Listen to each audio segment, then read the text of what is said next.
Hello mga kasari, it's me again, Ruby, aka Rubia31 Vlogs. So ngayon ay mag-share ulit ako ng aking mga napamili doon sa bayan dahil may sinadya ako doon. So sumabay na rin ako sa pamimili.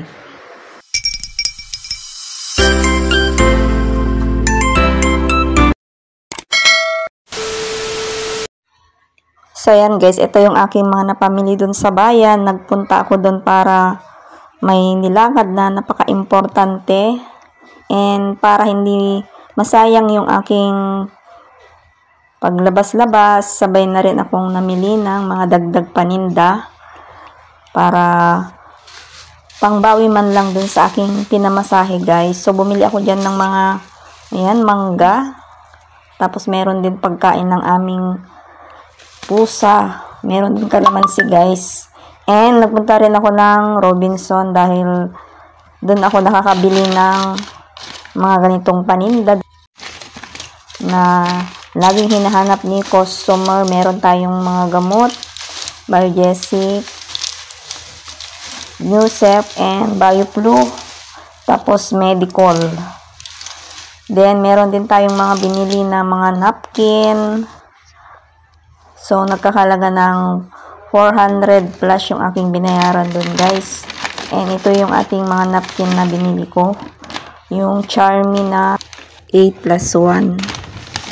So, isang balot yan ay 9 pieces, pang 6 pesos. Pag isang buo naman ay pang 30 pesos. So, bali, 4 pack ang aking binili dahil mabenta ito sa aking tindahan. Then, meron din akong biniling silka. Bali, trio ang isang box niyan, pang 38 pesos yung aking bentahan. Diyan lang ako nakakabili guys ng silka na may discount. Ayan, nakasave ng 9 pesos.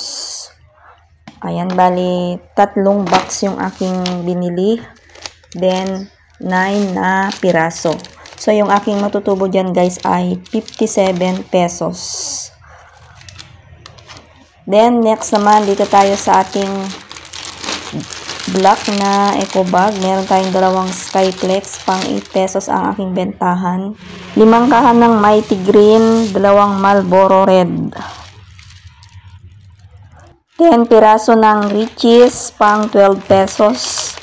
Then 1 dozen na Pansit Canton Calamansi. Naging mabenta ang Pansit Canton guys, kaya nasimot na yung aking Pansit Canton. At 1 dozen ng beef cube, pang 8 pesos yung aking bentahan sa mga cube na Knorr. Ayan, 1 dozen lang yung aking binili kasi mas mabenta yung ibang cubes kaysa sa beef. Tapos ito naman yung maliit na eco bag. Ayan, bumili ako ng sigarilyo guys. And 10 piraso ng Pansit Canton. So, lahat ng aking binayaran dito ay nasa 2,085 pesos.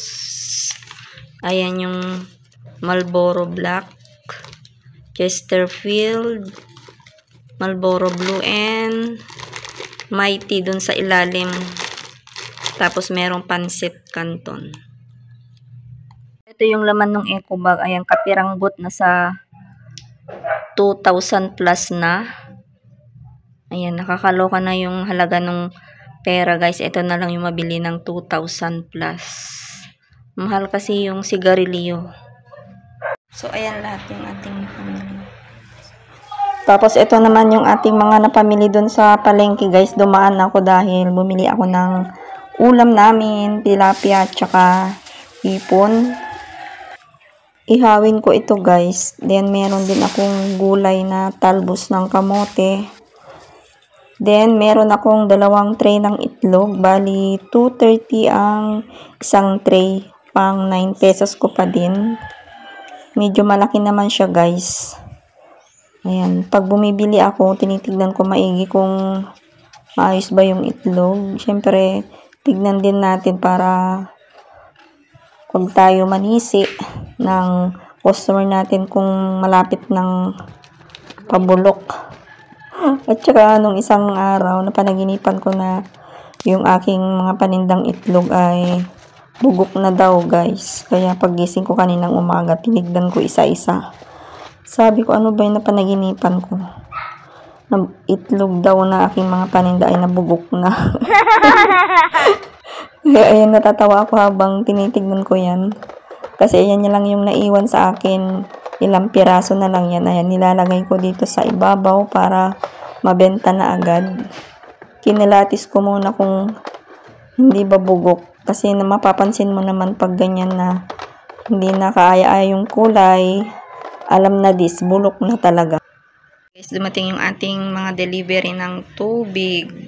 So, bali 9 na galon yan guys. 180 yung aking binayaran. And then, ito naman yung aking order kay Kuya Danny. Bali, yung aking binayaran dito ay 567.